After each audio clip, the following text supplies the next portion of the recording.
اللهم صل على محمد وعلى آل محمد كما صليت على إبراهيم وعلى آل إبراهيم إنك حميد مجيد اللهم بارك على محمد وعلى آل محمد كما باركت على إبراهيم وعلى آل إبراهيم إنك حميد مجيد الحمد لله رب العالمين নবী করিম সাল্লাল্লাহু আলাইহি ওয়াসাল্লামের সিরাত তথা জীবনী আলোচনার আজকের পর্বে আমরা শুনব রাসূলুল্লাহ সাল্লাল্লাহু আলাইহি ওয়াসাল্লামের দরবারে কুরাইশ প্রতিনিধির আগমন, আবু জাহলের রাসূল সাল্লাল্লাহু আলাইহি ওয়াসাল্লামকে হত্যার ব্যাপারে অঙ্গীকার এবং তৎপরবর্তী ঘটনা প্রবাহ। আপনি যদি আমাদের চ্যানেলে নতুন হয়ে থাকেন তাহলে চ্যানেলটি অবশ্যই সাবস্ক্রাইব করুন। পুরনো দর্শক শ্রোতা হয়ে থাকলে আমাদের সাথে থাকার জন্য অনেক ধন্যবাদ।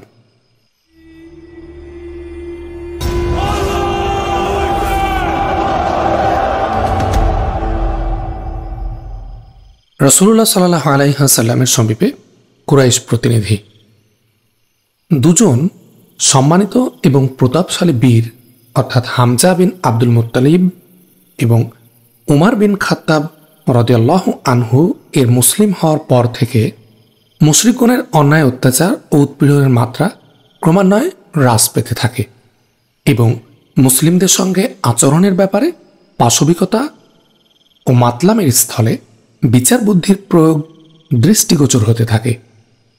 এ প্রেক্ষিতে রাসূলুল্লাহ সাল্লাল্লাহু আলাইহি ওয়াসাল্লামকে তার প্রচার ও তাবলীগের কর্ম থেকে নিবৃত্ত করার জন্য কঠোরতা এবং নিষ্ঠুরতা অবলম্বনের পরিবর্তে তার সঙ্গে সদাচার করা এবং অর্থ, ক্ষমতা, নেতৃত্ব, নারী ইত্যাদি যোগান দেওয়ার প্রস্তাবের মাধ্যমে তাকে প্রচার কাজ থেকে নিবৃত্ত করার এক নয়া কৌশল প্রয়োগের মনস্থ করে। কিন্তু সেই হতভাগ্যদের জানা ছিল না যে সমগ্র পৃথিবী যার উপর সূর্য উদিত হয় দাওয়াত ও তাবলীগের তুলনায় খড়কুটার মর্যাদাও বহন করে না। এ কারণে এ পরিকল্পনায়ও তাদের অকৃতকার্য ও বিফল হতে হয়। ইবনে ইসহাক ইয়াজিদ বিন জিয়াদের মাধ্যমে মুহাম্মদ বিন কাব কুরাজির এই বর্ণনা উদ্ধৃত করেন যে আমাকে বলা হয় যে উতবা বিন রাবিয়া যিনি গোত্রীয় প্রধান ছিলেন একদিন কুরাইশগণের বৈঠকে বললেন, ওই সময় রাসূলুল্লাহ সাল্লাল্লাহু আলাইহি ওয়াসাল্লাম মসজিদুল হারামের এক জায়গায় একাকী অবস্থান করছিলেন। হে কুরাইশগণ, আমি মুহাম্মদ এর নিকট গিয়ে কেনই বা কথোপকথন করব না এবং তার সামনে কিছু উপস্থাপন করব না। হতে পারে যে তিনি আমাদের কোনো কিছু গ্রহণ করে নেবেন, তবে যা কিছু তিনি গ্রহণ করবেন তাকে তা প্রদান করে আমরা তাকে তার প্রচারাভিযান থেকে নিবৃত্ত করে দেব। এটা হচ্ছে সে সময়ের কথা যখন হামজা মুসলিম হয়ে গিয়েছিলেন এবং মুশরিকগণ দেখছিল যে মুসলিমদের সংখ্যা উত্তরোত্তর বৃদ্ধি পাচ্ছে। মুশরিকগণ বলল, আবুল ওয়ালিদ, আপনি যান এবং তার সাথে কথাবার্তা বলুন। এরপর উতবা সেখান থেকে উঠে গিয়ে রাসূলুল্লাহ সাল্লাল্লাহু আলাইহি ওয়াসাল্লামের নিকট বসল এবং বলল, বাতুসপুত্র, আমাদের গোত্রে তোমার মর্যাদা ও স্থান যা আছে এবং বংশীয় যে সম্মান আছে তা তোমার জানা আছে। এখন তুমি নিজ গোত্রের নিকট এক বড় ধরনের ব্যাপার নিয়ে এসেছ, যার ফলে গোত্রভুক্ত বিভিন্ন লোকজনের মধ্যে বিভেদ সৃষ্টি হয়ে গেছে। ওদের বিবেক বুদ্ধিকে নির্বুদ্ধিতার সম্মুখীন করে ফেলেছে। তাদের উপাস্য প্রতিমাদের এবং তাদের ধর্মের দোষ ত্রুটি প্রকাশ করে মৃত পূর্বপুরুষদের কাফের সাব্যস্ত করেছ। এসব নানা সমস্যার পরিপ্রেক্ষিতে আমি তোমার নিকট কয়েকটি কথা পেশ করছি, তার প্রতি মনোযোগী হও। এমনটি হয়তো বা হতেও পারে যে কোনো কথা তোমার ভালো লাগবে এবং তুমি তা গ্রহণ করবে। রাসূলুল্লাহ সাল্লাল্লাহু আলাইহি ওয়াসাল্লাম বললেন, আবুল ওয়ালিদ, বলো, আমি তোমার কথায় মনোযোগী হব। আবুল ওয়ালিদ বলল, ভাতুসপুত্র, এ ব্যাপারে তুমি যা নিয়ে আগমন করেছ এবং মানুষকে যেসব কথা বলে বেড়াচ্ছ তার উদ্দেশ্য যদি এটা হয় যে এর মাধ্যমে তুমি কিছু ধন সম্পদ অর্জন করতে চাও, তাহলে আমরা তোমাকে এত বেশি ধন সম্পদ একত্রিত করে দেব যে তুমি আমাদের সবচেয়ে অধিক ধন সম্পদের মালিক হয়ে যাবে। কিংবা যদি তুমি এটা চাও যে মানমর্যাদা, প্রভাব, প্রতিপত্তি তোমার কাম্য, তাহলে আমাদের নেতৃত্ব তোমার হাতে সমর্পণ করে দেব এবং তোমাকে ছাড়া কোনো সমস্যার সমাধান কিংবা মীমাংসা আমরা করব না। কিংবা যদি এমনও হয় যে তুমি রাজা বাদশাহ হতে চাও, তাহলে আমরা তোমাকে আমাদের সম্রাটের পদে অধিষ্ঠিত করে দিচ্ছি। তাছাড়া তোমার নিকট যে আগমন করে সে যদি জিন কিংবা ভূত প্রেত হয়, যাকে তুমি দেখেছ অথচ নিজে নিজে তার কুপ্রভাব প্রতিহত করতে পারছ না, তাহলে আমরা তোমার চিকিৎসার ব্যবস্থা করে দিচ্ছি এবং তোমার পূর্ণ সুস্থতা লাভ না হওয়া পর্যন্ত যে পরিমাণ অর্থ ব্যয় করা প্রয়োজন আমরাই তা করতে প্রস্তুত আছি। কেননা কখনো কখনো এমনও হয় যে জিন ভূতেরা মানুষের উপর প্রাধান্য বিস্তার করে ফেলে এবং এর জন্য চিকিৎসা প্রয়োজন হয়ে দাঁড়ায়। উতবা এক নাগাড়ে এসব কথা বলতে থাকল এবং রাসূলুল্লাহ সাল্লাল্লাহু আলাইহি ওয়াসাল্লাম গভীর মনোযোগের সঙ্গে তা শুনতে থাকলেন। যখন সে তার কথা বলা শেষ করল, তখন নবী করিম সাল্লাল্লাহু আলাইহি ওয়াসাল্লাম বললেন, আবুল ওয়ালিদ, তোমার বলা কি শেষ হয়েছে? সে বলল, হ্যাঁ। নবী করিম সাল্লাল্লাহু আলাইহি ওয়াসাল্লাম বললেন, বেশ ভালো, এখন আমার কথা শোনো। সে বলল, ঠিক আছে, শুনব। নবী করিম সাল্লাল্লাহু আলাইহি ওয়াসাল্লাম বললেন, বিসমিল্লাহির রহমানির রহিম, হামিম, তানজিলুম মিনার রহমানির রহিম, কিতাবুন ফুসিলাত আয়াতুহু কুরআনান আরাবিয়্যান লিকওমি ইয়ালামুনা বাশীরান ওয়া নাযীরা ফাআরাদা আকসারুহুম ফাহুম লা ইয়াসমাউন ওয়া ক্বালু কুলুবুনা ফি আকিন্নাতিম মিম্মা তাদউনা ইলাইহি। হামিম, এই বাণী করুণাময় দয়ালু আল্লাহর তরফ থেকে নাজিলকৃত। এটা এমন একটি কিতাব যার আয়াতগুলো বিশদভাবে বর্ণনা করা হয়েছে, অর্থাৎ কোরআন যা আরবি ভাষায় অবতারিত, জ্ঞানী লোকদের জন্য উপকারী। এটা সুসংবাদদাতা ও ভয় প্রদর্শক, কিন্তু অধিকাংশ লোকই মুখ ফিরিয়ে নিল। সুতরাং তারা শুনেই না এবং তারা বলে, যে কথার প্রতি আপনি আমাদের ডাকেন সে ব্যাপারে আমাদের অন্তর পর্দাবৃত। সূরা ফুসসিলাত আয়াত 1 থেকে 5।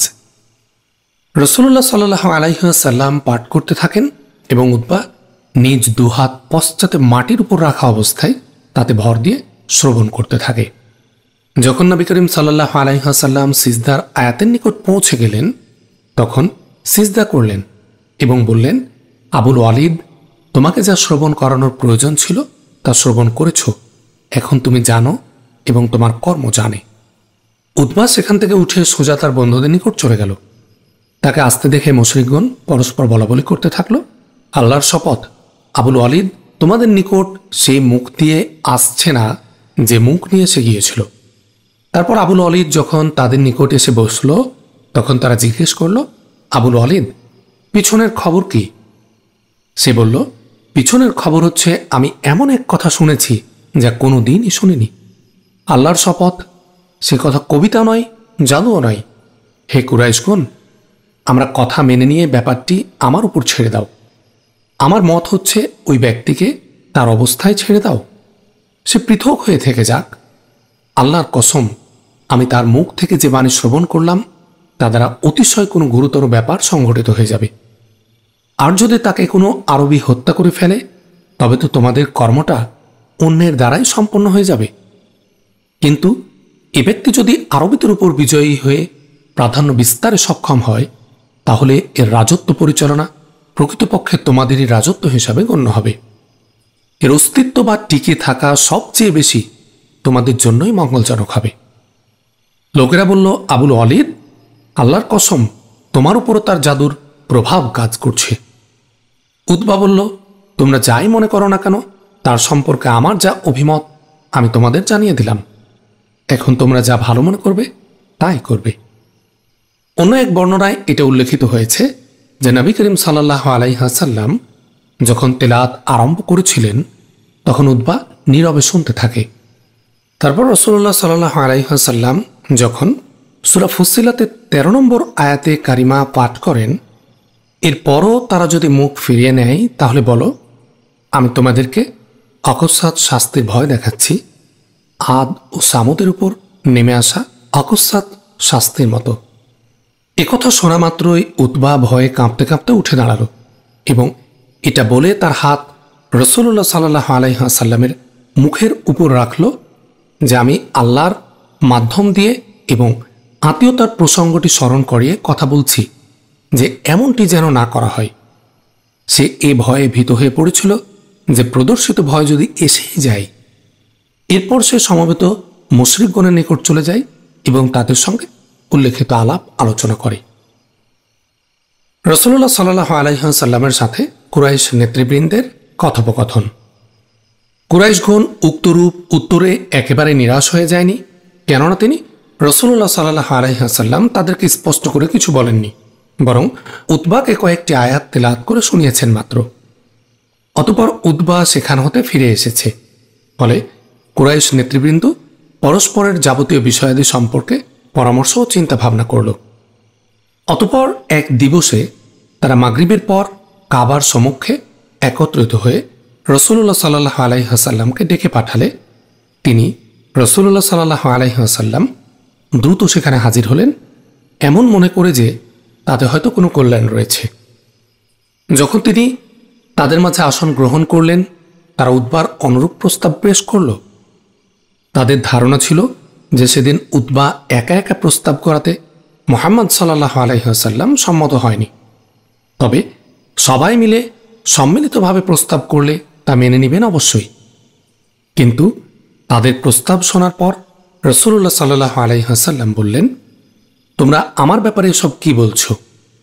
আমি তোমাদের নিকটে কোনো ধন সম্পদ ও মর্যাদা চাই না, তোমাদের নিকট কোনো রাজত্ব চাই না, তবে আল্লাহ তাআলা আমাকে তোমাদের প্রতি রাসূল হিসাবে প্রেরণ করেছেন, তার পক্ষ হতে আমার উপর কিতাব অবতীর্ণ করেছেন, আর আমাকে এ মর্মে নির্দেশ দেওয়া হয়েছে যেন আমি তোমাদেরকে ভালো কর্মের উত্তম ফলাফলের শুভ সংবাদ দেই এবং অন্যায় ও পাপ কর্মের শাস্তি সম্পর্কে ভীতি প্রদর্শন করি।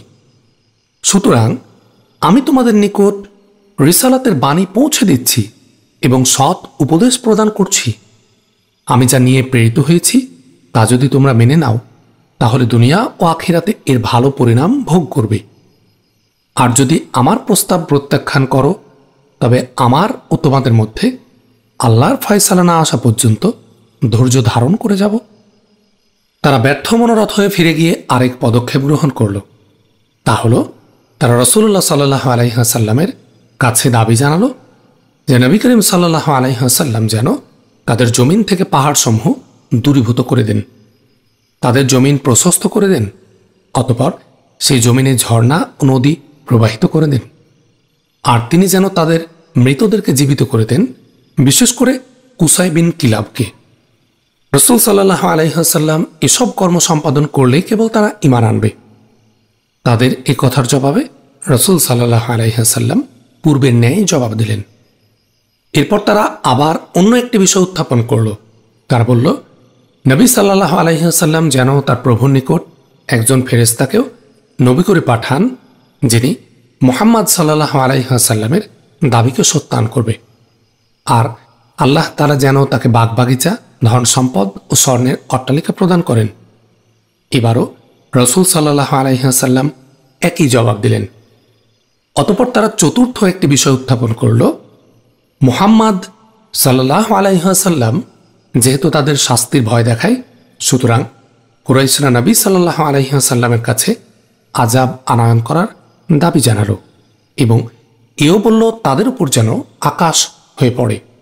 আল্লাহ তাআলা যথাসময়ে এটা সম্পাদন করবেন। শেষ পর্যায়ে তারা ভীষণ হুমকি দিল, এমনকি তারা বলল, আমরা তোমাকে সহজে ছেড়ে দেব না, এতে হয় আমরা তোমাকে শেষ করব অথবা আমরা নিঃশেষ হব। তাদের এ ধরনের হুমকি শোনার পর রাসূলুল্লাহ সাল্লাল্লাহু আলাইহি ওয়াসাল্লাম অত্যন্ত চিন্তান্বিত হয়ে স্বীয় পরিবারবর্গের নিকটে ফিরে গেলেন। রাসূল সাল্লাল্লাহু আলাইহি ওয়াসাল্লামকে হত্যার ব্যাপারে আবু জাহলের অঙ্গীকার। রাসূল সাল্লাল্লাহু আলাইহি ওয়াসাল্লাম যখন কুরাইশ নেতৃবৃন্দর নিকট হতে ফিরে আসলেন, তখন আবু জাহল কুরাইশ নেতৃবৃন্দের মধ্যে ঘোষণা দিয়ে বলল, কুরাইশ ভাতৃবৃন্দ, আপনারা সম্যকরূপে অবগত আছেন যে মুহাম্মদ সাল্লাল্লাহু আলাইহি ওয়াসাল্লাম আমাদের ধর্মে কলঙ্ক রটাচ্ছে, আমাদের পূর্বপুরুষদের নিন্দা করছে, আমাদের জ্ঞান বুদ্ধিকে খাটো বলে রচনা করছে এবং দেবদেবীগণের অবমাননা করছে। এসব কারণে আল্লাহ তাআলার শপথ করে বলছি যে আমি এক ভারী এবং সহজে উঠানো সম্ভব এমন পাথরখণ্ড নিয়ে বসব। মুহাম্মদ সাল্লাল্লাহু আলাইহি ওয়াসাল্লাম যখন সিজদায় যাবে, তখন সেই পাথর মেরে তার মাথা চূর্ণ করে ফেলব।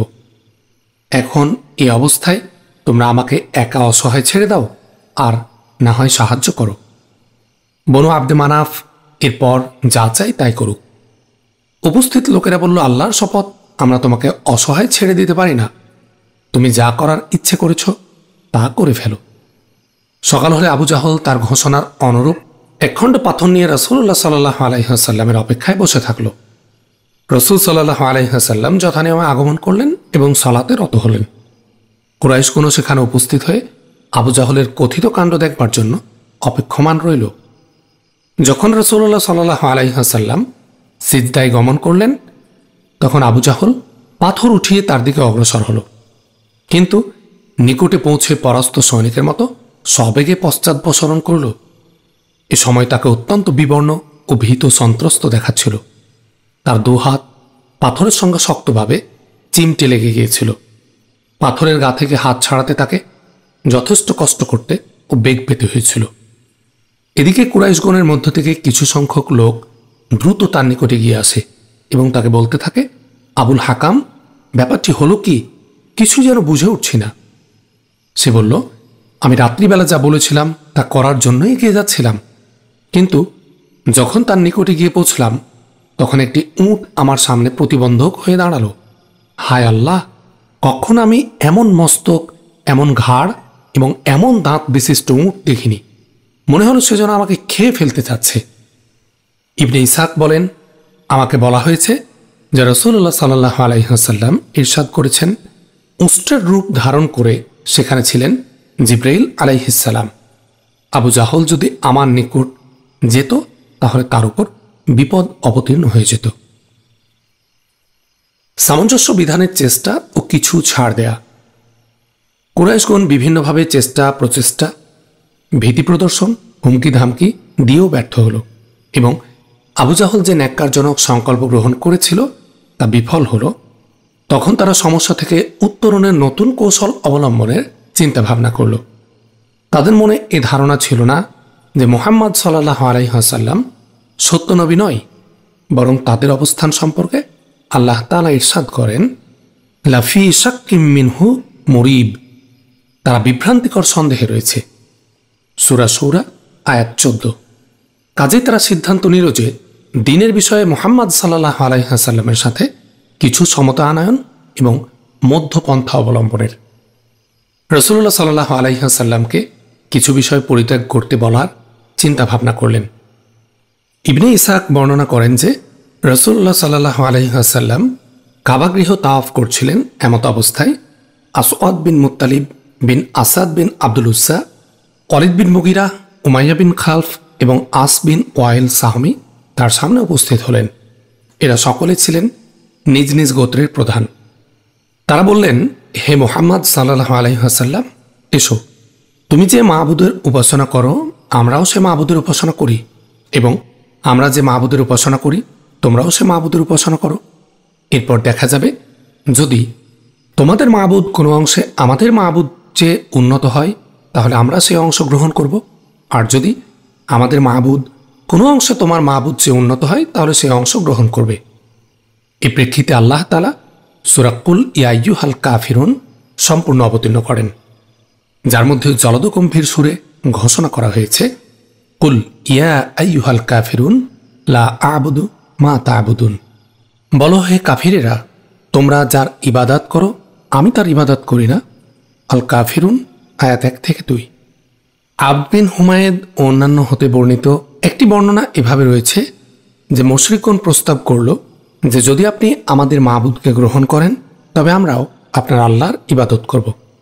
ইবনে জারির ও তাবারানির এক বর্ণনায় রয়েছে যে মুশরিকগণ নবী করিম সাল্লাল্লাহু আলাইহি ওয়াসাল্লামের নিকট প্রস্তাব উত্থাপিত করেছিল, যদি তিনি 1 বছর যাবৎ তাদের মাবুদের বা প্রভুর পূজা অর্চনা করেন তাহলে তারা নবী করিম সাল্লাল্লাহু আলাইহি ওয়াসাল্লামের প্রভু প্রতিপালকের ইবাদত উপাসনা করবে। আফা গয়রাল্লাহি তা'মুরুন্নি আ'বুদু আইয়ুহাল জাহিলুন, সূরা জুমারের 64 নম্বর আয়াতে আল্লাহ রাব্বুল আলামিন বলেন, বলো ও হে অজ্ঞরা, তোমরা কি আমাকে আল্লাহ ছাড়া অন্যের ইবাদত করার আদেশ করছো? আল্লাহ তাআলা তাদের এহেন হাস্যকর কথার এমন স্পষ্ট ও দৃঢ় জবাব দেওয়ার পরও মুশরিকরা বিরত হল না, বরং তারা আরও অধিক হারে এ ব্যাপারে প্রচেষ্টা করতে থাকল। এমনকি তারা এ দাবি করল যে মুহাম্মদ যা নিয়ে এসেছে তার কিছু অংশ যেন পরিবর্তন করে। তারা বলল, আতি বি কুরআনিন গায়রি হাযা আও বাদদিলহু।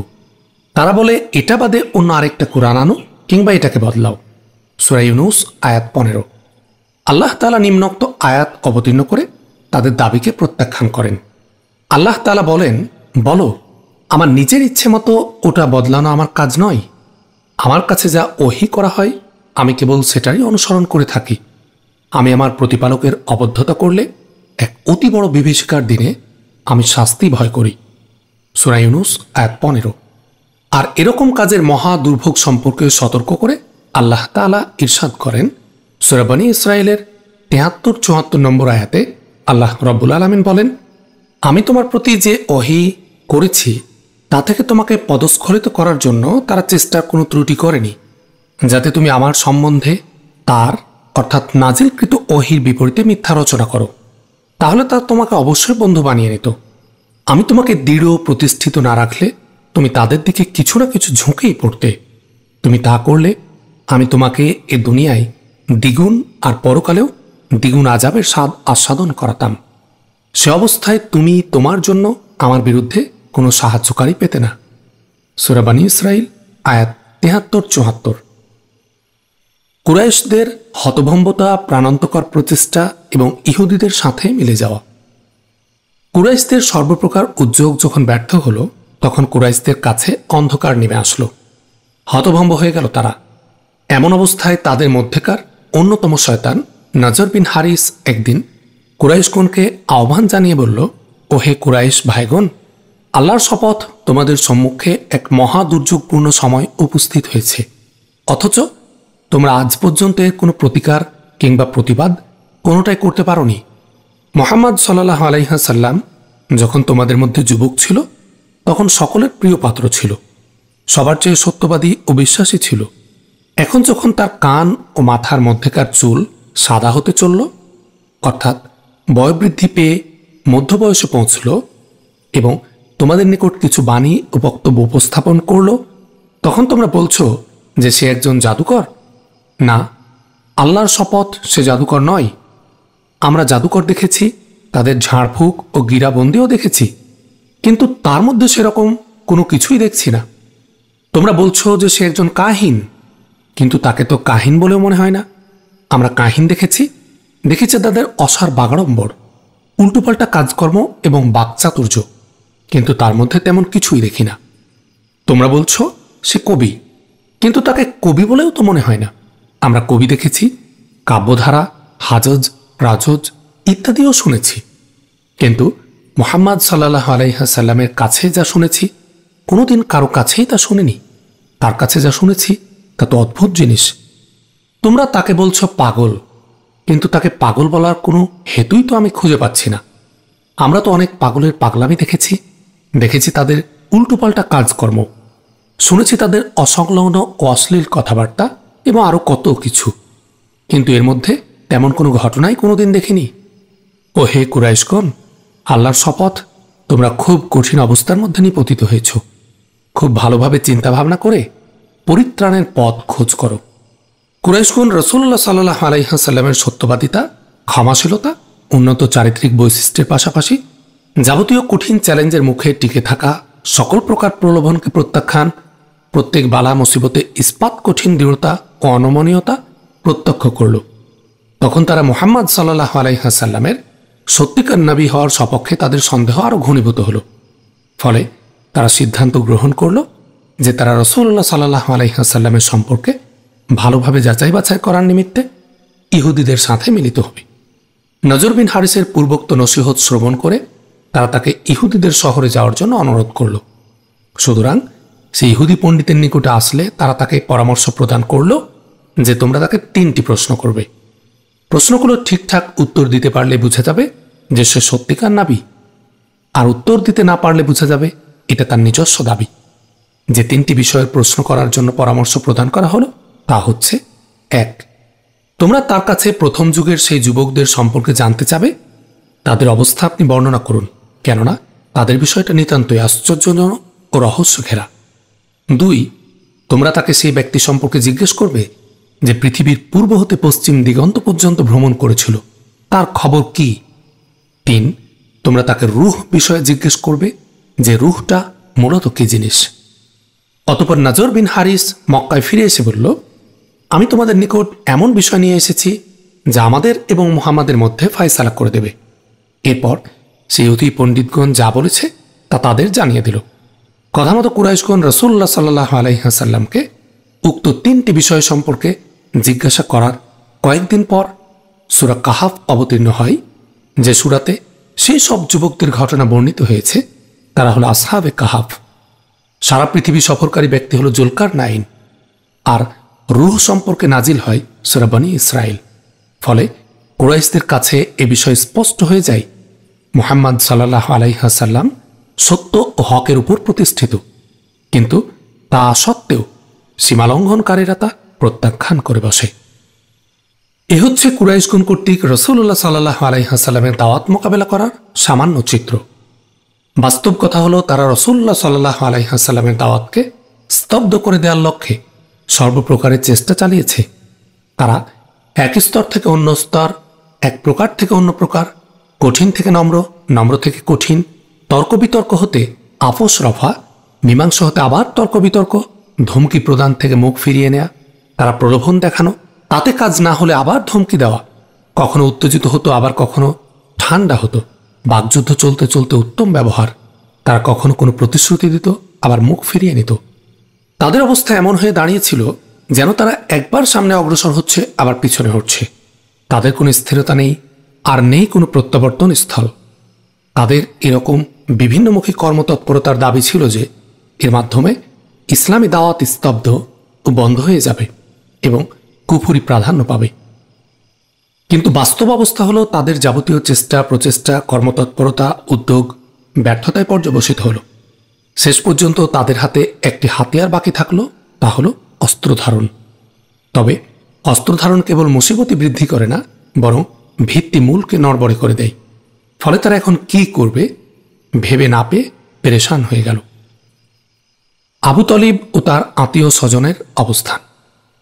আবু তলিব যখন দেখলেন যে কুরাইশগণ সার্বিকভাবে সকল ক্ষেত্রে তার ভ্রাতুষ্পুত্রের বিরোধিতায় লিপ্ত হয়ে পড়েছে, তখন তার বিশ্বাস দৃঢ়মূল হয়ে গিয়েছিল যে মুশরিকগণ তাদের অঙ্গীকার ভঙ্গ করার এবং তার ভ্রাতুষ্পুত্রকে হত্যা করার জন্য সংকল্পবদ্ধ হয়েছে। যেমন উকবা বিন আবি মুআইদ, আবু জাহল বিন হিশাম, উমার বিন খাত্তাব যা ঘটিয়েছিল তা তিনি প্রত্যক্ষ করেছেন। তখন তিনি স্বীয় প্রপিতামহ আব্দে মানাফের দুপুত্র হাসিম ও মুত্তালিব বংশধারার পরিবারবর্গকে একত্রিত করেন। তারপর অবস্থার প্রেক্ষাপটে নবী করিম সাল্লাল্লাহু আলাইহি ওয়াসাল্লামের দেখাশোনা এবং সাহায্য সহযোগিতার দায়িত্ব সম্মিলিতভাবে পালনের জন্য তিনি সকলের প্রতি অনুরোধ জানালেন। আবু তলিবের এই অনুরোধ আরবি সাম্প্রদায়িকতার আকর্ষণের প্রেক্ষিতে সেই দু পরিবারের মুসলিম ও কাফির সকলেই তা মেনে নিলেন। আর এ মর্মে তারা কাবার নিকটে অঙ্গীকার ও প্রতিশ্রুতি দিলেন।